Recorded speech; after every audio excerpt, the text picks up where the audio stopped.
चीन ने धरती पर उतारा चांद, सूरज के बाद बनाया नकली चांद। बीजिंग, नकली सूरज के बाद चीन ने नकली चांद आर्टिफिशियल मून भी बना लिया है। नकली चांद बनाने के पीछे गुरुत्वाकर्षण से संबंधित एक प्रयोग करना था, जिसमें नकली चांद से ग्रेविटी पूरी तरह खत्म हो जाती है। इसमें चुंबकीय शक्ति की परख की गई ताकि भविष्य में चुंबकीय शक्ति से चलने वाले यान और यातायात के नए तरीके खोजे और चांद पर इंसानी बस्ती बना सके। चीन के वैज्ञानिकों ने अभी एक छोटा प्रयोग किया है।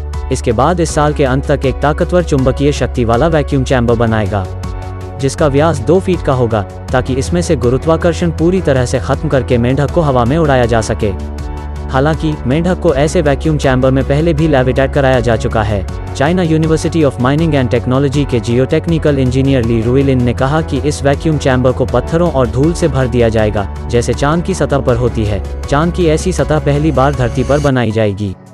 इसका छोटा प्रयोग हम कर चुके हैं, जो सफल रहा है, लेकिन अगले प्रयोग में कम गुरुत्वाकर्षण शक्ति लंबे समय तक बनाए रखने के लिए इस प्रयोग को ज्यादा दिन तक चलाने का प्लान है। China university of mining and technology के जियोटेक्निकल इंजीनियर ली रुइलिन ने कहा कि इस वैक्यूम चैम्बर को पत्थरों और धूल से भर दिया जाएगा, जैसे चांद की सतह पर होती है। चांद की ऐसी सतह पहली बार धरती पर बनाई जाएगी। इसका छोटा प्रयोग हम कर चुके हैं, जो सफल रहा है, लेकिन अगले प्रयोग में कम गुरुत्वाकर्षण शक्ति लंबे समय तक बनाए रखने के लिए इस प्रयोग को ज्यादा दिन तक चलाने का प्लान है। ली रुइलिन ने कहा कि हम यह प्रयोग पूरी तरह से सफल करने के बाद इस एक्सपेरिमेंट को चांद पर भेजेंगे, जहां पर धरती की ग्रेविटी का सिर्फ 6वां हिस्सा ही गुरुत्वाकर्षण है। इसके जरिए चीन चांद पर इंसानी बस्ती बनाने के नए तरीके खोजेगा, ताकि बस्ती हवा में उड़े न। चांद की सतह पर इंसान चलता नहीं उड़ने लगता है, इसलिए कोई भी सेटलमेंट टिकाने के लिए यह ग्रेविटी एक्सपेरिमेंट जरूरी है। ली रुइलिन ने कहा कि हम यह प्रयोग पूरी तरह से सफल करने के बाद इस एक्सपेरिमेंट को चांद पर भेजेंगे, जहां पर धरती की ग्रेविटी का सिर्फ 6वां हिस्सा ही गुरुत्वाकर्षण है। इसके जरिए चीन चांद पर इंसानी बस्ती बनाने के नए तरीके खोजेगा, ताकि बस्ती हवा में उड़े न। चांद की सतह पर इंसान चलता नहीं उड़ने लगता है, इसलिए कोई भी सेटलमेंट टिकाने के लिए यह ग्रेविटी एक्सपेरिमेंट जरूरी है। ली कहते हैं कि कई इम्पैक्ट प्रयोग तो कुछ सेकंड्स के होते हैं, जैसे आपने चांद की सतह से कुछ टकराकर स्टडी की, लेकिन ग्रेविटी एक्सपेरिमेंट के लिए आपको कई दिनों तक प्रयोग करना पड़ेगा। इसके लिए इंतजार करना होगा। लगातार दबाव और तापमान बदलने से जिस धातु का सेटलमेंट या प्रायोगिक यंत्र होगा वो खराब हो सकता है। ली कहते हैं कि कई इम्पैक्ट प्रयोग तो कुछ सेकंड्स के होते हैं, जैसे आपने चांद की सतह से कुछ टकराकर स्टडी की, लेकिन ग्रेविटी एक्सपेरिमेंट के लिए आपको कई दिनों तक प्रयोग करना पड़ेगा।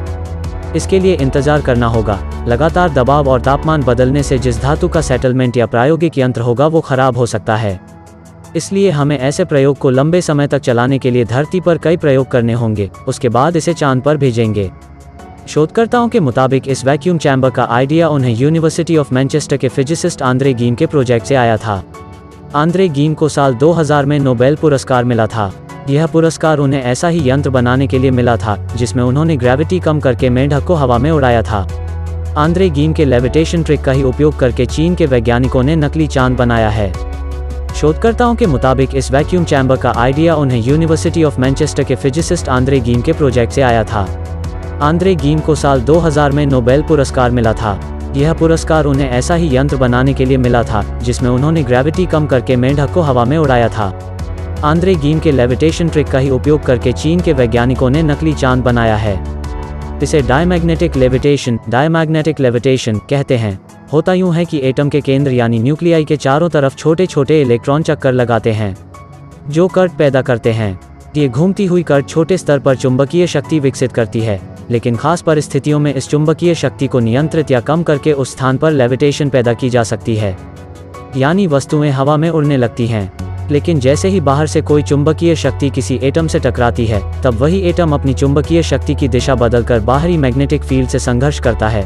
बस यहीं पर लेविटेशन शुरू हो जाता है, यानी उड़ान शुरू, यानी वस्तुएं हवा में उड़ने लगती हैं। लेकिन जैसे ही बाहर से कोई चुंबकीय शक्ति किसी एटम से टकराती है, तब वही एटम अपनी चुंबकीय शक्ति की दिशा बदलकर बाहरी मैग्नेटिक फील्ड से संघर्ष करता है। बस यहीं पर लेविटेशन शुरू हो जाता है, यानी उड़ान शुरू। वैक्यूम चैम्बर में प्रयोग सफल रहने के बाद इसे चीन के लूनर रोवर चांगई के अगले मून मिशन पर भेजा जाएगा। इससे पहले चीन चांगई 4 और चांगई 5 साल 2019 और 2020 में भेज चुका है। चांगई 5 तो चांद की सतह से सैंपल लेकर धरती पर लौटा था। चीन ने यह भी घोषणा कर रखी है कि वह साल 2029 तक चांद के दक्षिण ध्रुव पर एक इंसानी रिसर्च सेंटर बनाएगा।